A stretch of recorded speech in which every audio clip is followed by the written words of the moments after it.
Hello friends, स्वागत है आपका अपने YouTube channel ideal coaching classes में। और दोस्तों, मैं हूं आदर्श यादव। जैसा कि अभी तक हमने समांतर श्रेणी में सीखा कि ए क्या होता है। ठीक है, ए हमने बताया था कि प्रथम पद होता है, जो श्रेणी का पहला पद होता है उसको हम ए बोलते हैं। हम डी कैसे निकालते हैं, हम ये इसकी भी बात कर चुके हैं, इसकी भी चर्चा कर चुके हैं। तो हमने शायद पिछली क्लास में क्वेश्चन नंबर सेकंड नंबर तक हमने सारे क्वेश्चंस देख लिए थे। ठीक है, अब आती है क्वेश्चन नंबर थर्ड की बात, इसमें कह रहा है कि दी हुई समांतर श्रेणी के प्रथम 4 पद लिखिए, जबकि प्रथम पद ए। ठीक है, जो प्रथम पद ए है वो दिया हुआ है और उसको कह रहा है सार्वंतर डी, ये निम्नलिखित है। ठीक, तो पहले 4 पद लिखने हैं। 4 पद का मतलब हमको A1 लिखना है, A2 लिखना है, A3 लिखना है, A4 लिखना है। हमको इतने पद लिखने हैं। ठीक है भैया, अब ए जो होता है वो A1 जो होता है वो ए होता है, यानी उसको हम प्रथम पद बोलते हैं। ठीक है, प्रथम पद। तो ये हमारा दे रखा है। क्या दे रखा है? तो देखिए first number question, A is equal to 4 और D इज इक्वल टू -3। ठीक है, A is equal to 4, D is equal to -3। अब A का मान हो गया 4। ठीक है, डी दिया है। अब A2 निकालना है। A2 निकालने के लिए हमने आपको पहले बताया था A प्लस डी करेंगे। A3 निकालने के लिए A प्लस 2D करेंगे। A4 निकालने के लिए A प्लस 3D करेंगे। तो A की वैल्यू 4 है प्लस D -3। A की वैल्यू 4 है प्लस 2 इंटू डी का मान -3, 4 प्लस 3 इंटू -3 मल्टीप्लाई, तो प्लस माइनस माइनस होता है। 4 - 3 बराबर 1 आ जाएगा। यहाँ हो जाएगा 4 और 3 में 2 का मल्टीप्लाई कराएंगे 6 आएगा, 6 आएगा, माइनस का 6 बराबर, तो 6 में माइनस का 6 बड़ा है, यानी क्या हो जाएगा -2। ठीक है, अब देखिए ये 3 त्रिका 9, तो 4 - 9, यहाँ -5 आ जाएगा।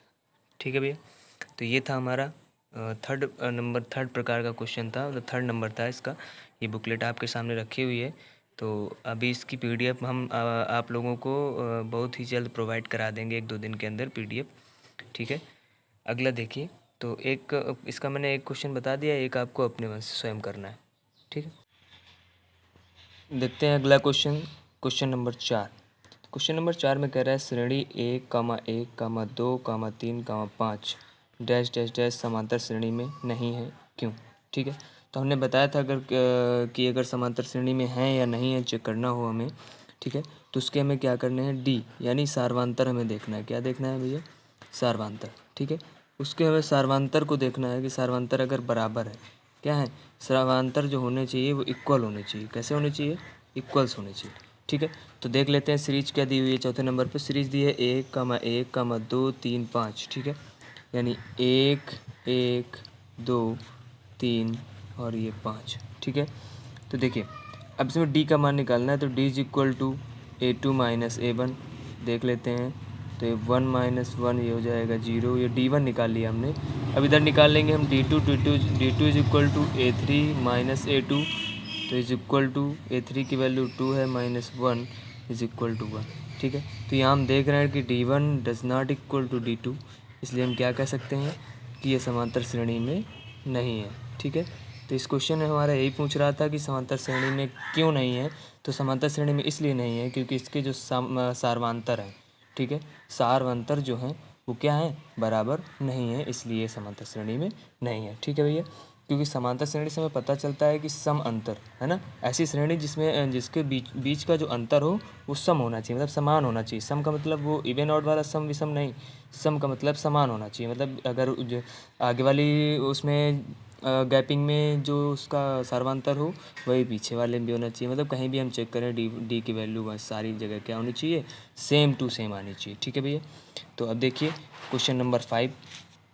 क्वेश्चन नंबर 5 में कह रहा है यदि A+1, 3A, 4A + 2 समांतर श्रेणी में है तो A का मान ज्ञात करो और श्रेणी को 5 पदों तक लिखिए।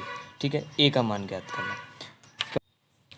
कभी भी अगर इस तरीके का सवाल हो कि उसमें वैल्यूज़ वगैरह पूछ ली जाए कि जैसे ए है a+1 3a 4a+2 है तो a का मान ज्ञात कीजिए, ठीक है।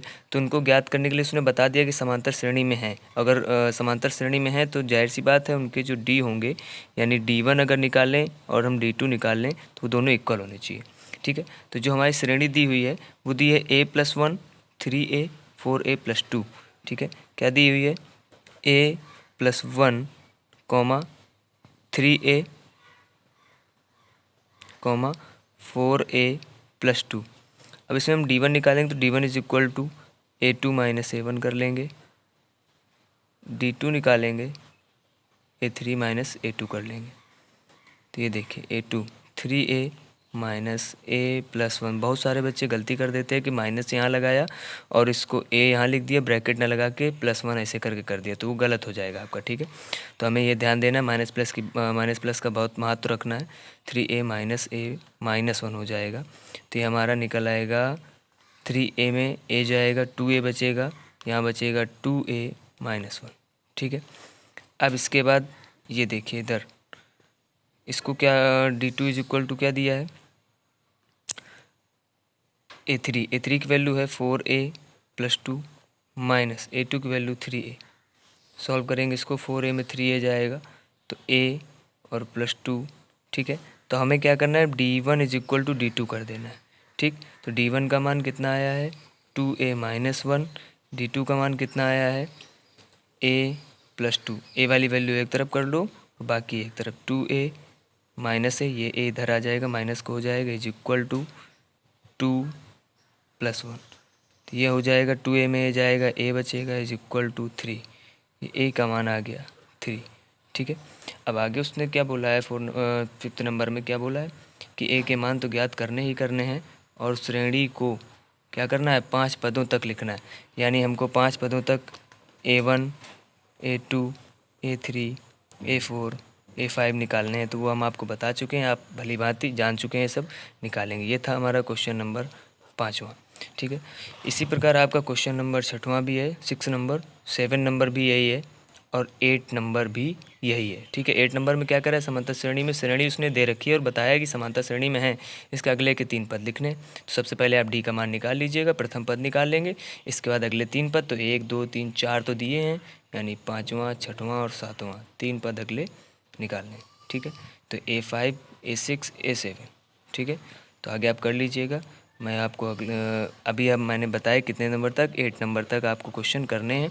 इसके बाद मैं आपको अगली क्लास में, ठीक है, जो नेक्स्ट क्लास में बताऊंगा वो 9 नंबर से क्वेश्चन बताऊंगा, ठीक है, 9 नंबर, ठीक है। तो आप लोग घर पे रहिए और स्वस्थ रहिए, भीड़ भाड़ वाली जगह पे मत जाइएगा और घर पर रह के ही पढ़ाई कीजिएगा, ठीक है भैया। धन्यवाद।